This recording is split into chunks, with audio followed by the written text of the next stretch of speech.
everybody, we are here. We have made it to our destination, Reno, Nevada, for hot August nights 2022. Big Red is parked up here at the GSR, Grand Sierra Resort. That's what GSR stands for. Both of us are very stinking tired. Very tired. We got very little sleep last night, and I feel like that's a common trend here. That's because we're all hyped up on Mountain Dew, getting ready to go. I'm ready, I'm ready, I'm ready, I'm ready, ready. We made it 535 miles, no problems. One problem, the tranny's getting a little hot, but that's because if you watched when we put it together, we teed the tranny cooler. We used the one in the radiator, so we need to get a standalone tranny cooler, and it should be just fine. And as you see, Big Red is very dirty. There's some ginormous bugs in the headlight moldings in the front. There's everything on this car right now, but that's okay, because soap and water takes care of all of that. The good thing is we didn't break down and we didn't get T-boned or something unreal. So let's head over to Summit and let's get our tranny cooler because we need to fix this thing.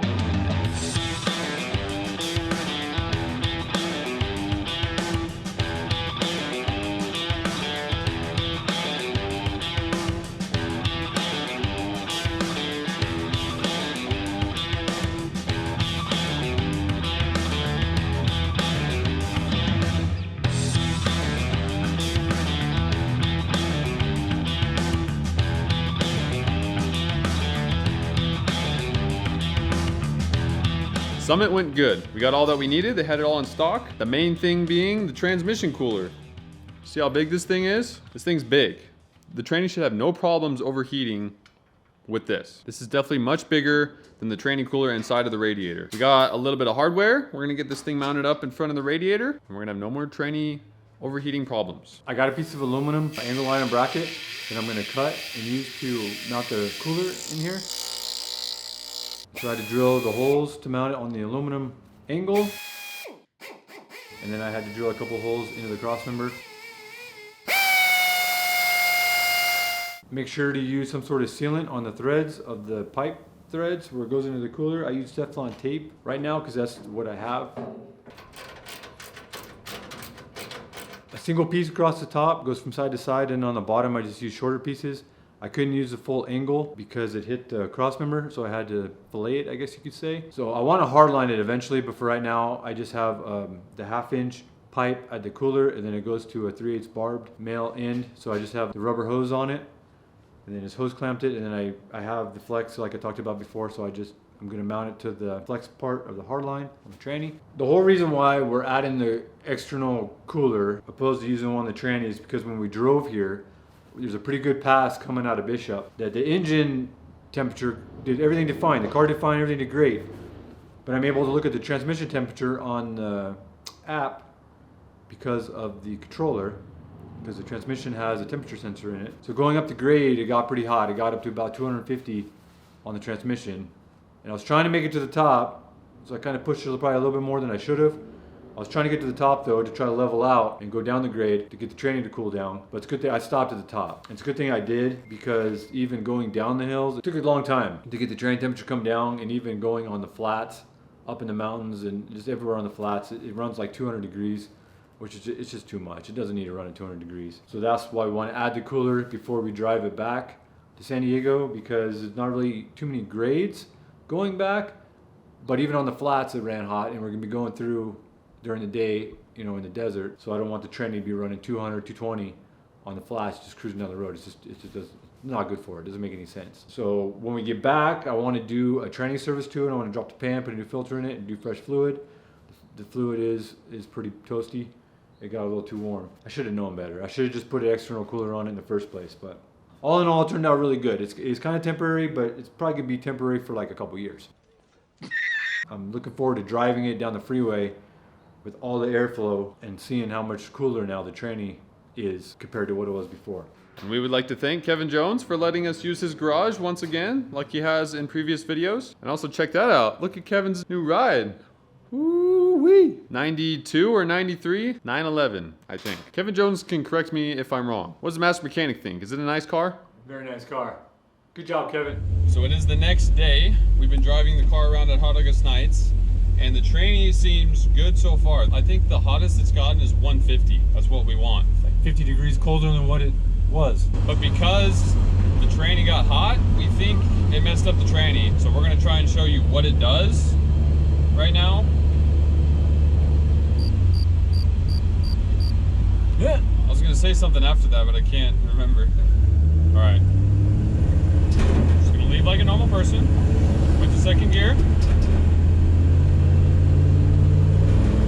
You hear that? It didn't go. It like went into third gear, but like, see, he gives it gas, but it's like we're in neutral. So he shifts it. If he shifts it back to second, and gives it a little bit more gas, then it'll shift into third normally. It seems to be anything under 30% throttle, it does that.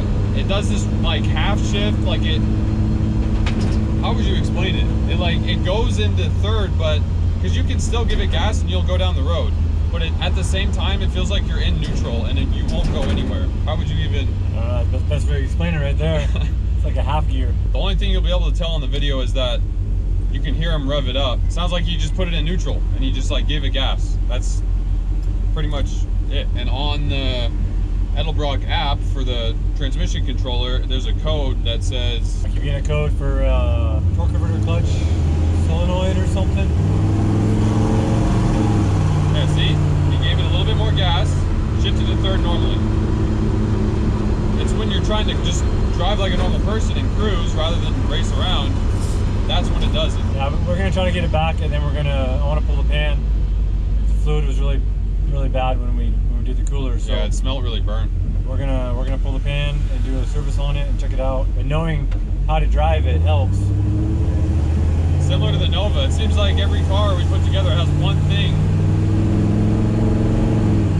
See, shifted just fine. You were what, like probably 30% right there. Yeah, well, it gets I can tell I'm just used to driving it. And I can tell when it gets to that spot, I give it a little more gas. Now I'm used to it. Now I can tell if it's going to shift or not. It kind of holds the second a little bit longer.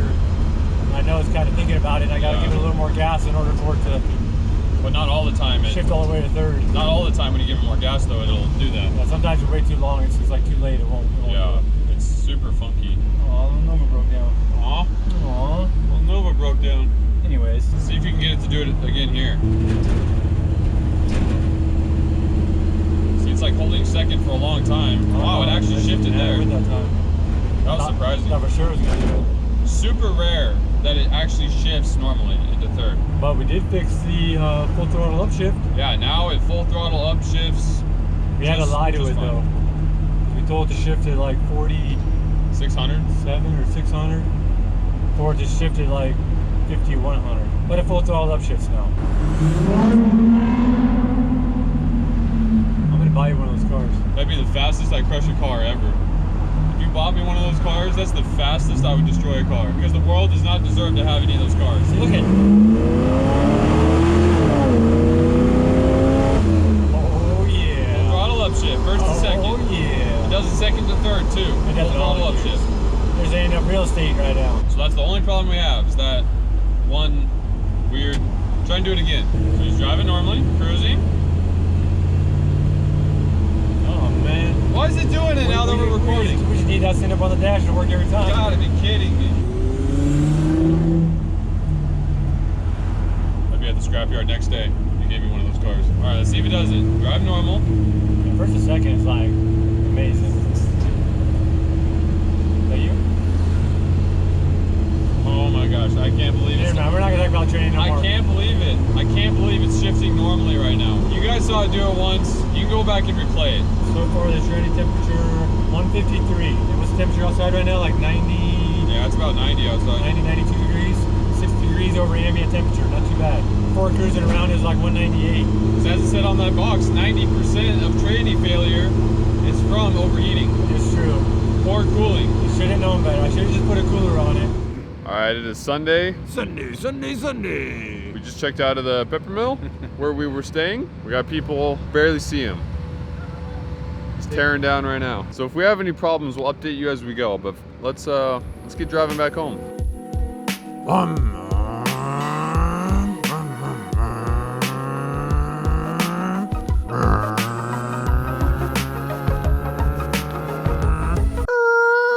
Alright, right, everybody, we made it back. It was a 99% success Only because problem we 1% of the drive. The only problem we had is the tranny got hot. On the way back, it seemed to start acting up differently. And we don't know if it's because the tranny is messed up in some way or if it's because of that transmission controller that we've talked about. So our review, do we recommend driving your classic car more than 1,000 miles on a Yes. road trip? Yes. No. Yes. This particular car, we need AC, different seats, the tubs fixed, welded in correctly, sound deadening, and a rear seat put in it, and maybe a little more gear. Those 4 things. But it never overheated. No.